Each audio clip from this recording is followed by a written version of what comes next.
In a move Gavin Newsom claims will make California schools safe again, he signed nearly 24 new laws on Tuesday. Among them is a law to ban residents from carrying guns in public places and another to add an additional 11% tax to guns and ammo, because that extra fee is going to stop murderous criminals.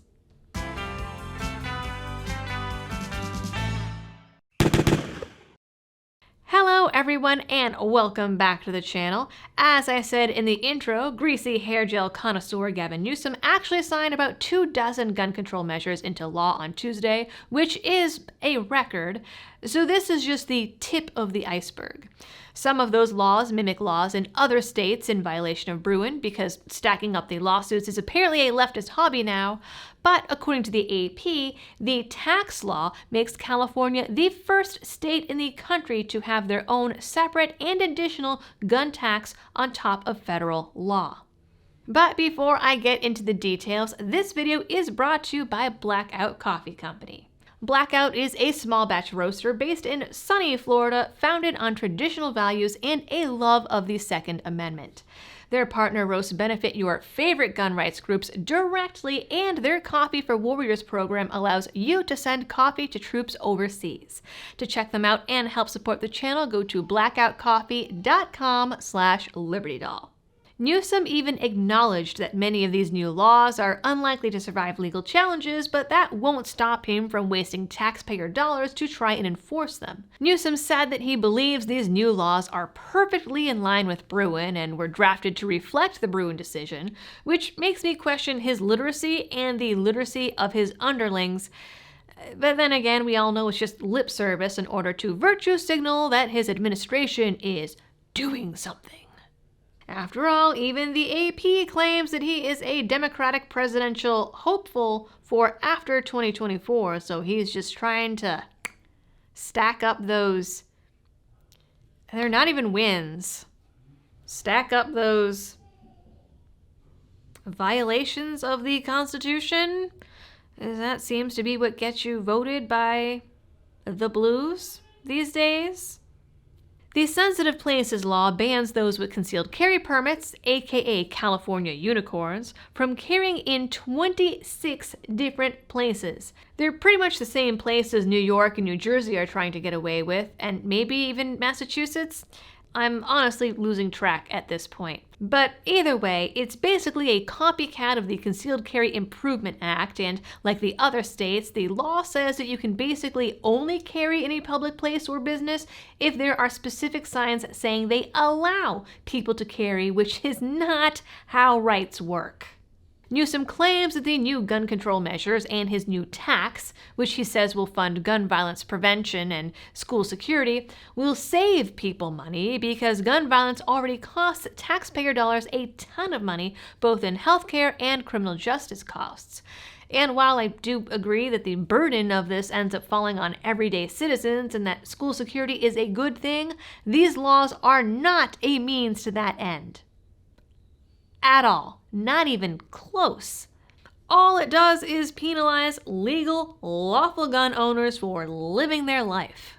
While all those criminals that are totally going through FFLs for their street corner gun purchases, yeah, that 11% tax, ooh, that's gonna sway them.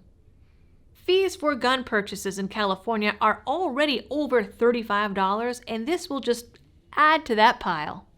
Senate Bill 2, the one with all these sensitive places, will also require someone to be 21 or older to apply for a concealed carry license. That law was hit by a lawsuit almost immediately. Also on Newsom's docket was a bill requiring liability insurance and a microstamping law. California already requires all new pistols made after a certain date to have non-existent and worthless microstamping technology, and so that's why no one in California has new guns. But this new bill will require all pistols in the state to have microstamping technology starting in 2028, so stock up now, boys and girls. Another bill will require banks and credit cards to track gun purchases, which is a horrible, prejudiced idea that I already covered when credit card companies first announced they would do this themselves and then backed down when enough people complained about all the problems with it.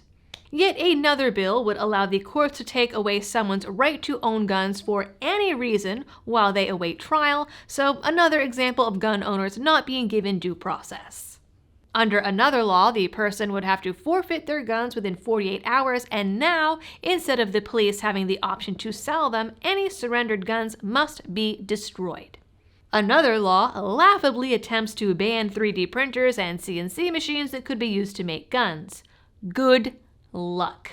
Yet another law imposes a waiting period of up to 30 days. Excellent.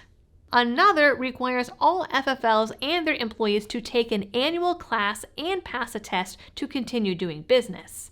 While the full content of that class has not yet been released to the public and all the materials aren't even finished, what's on it already is a massive amount of information.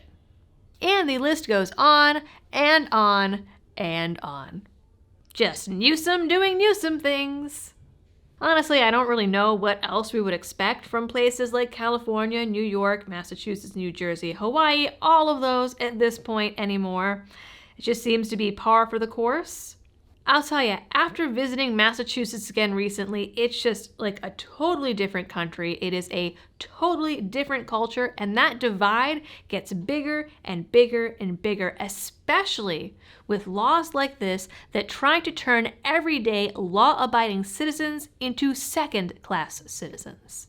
While California did recently have their magazine ban overturned again, it's baby steps in a tidal wave. Like I said earlier in this video, the lawsuits are going to be piling up, and hopefully at least some of them rule in California gun owners' favor. That is it for this video, guys. I will keep you up to date on lawsuits and anything else that happens with this, because I'm sure there will be many. Until then, please like, share, and subscribe. If you are new here, ring that notification bell. Drop a comment down below, and as an aside, heads up, the nomination period for the Gundies is coming up. So if you would like to nominate any certain someones for Female Second Amendment Creator category, that would be cool. Just saying. Because you know I do not have a chance in the regular Second Amendment category up against like Armed Scholar or Jared or Langley Outdoors or any of those guys. But maybe I have a chance among the other ladies. Anyways, thanks for tuning in, and as always, happy shooting.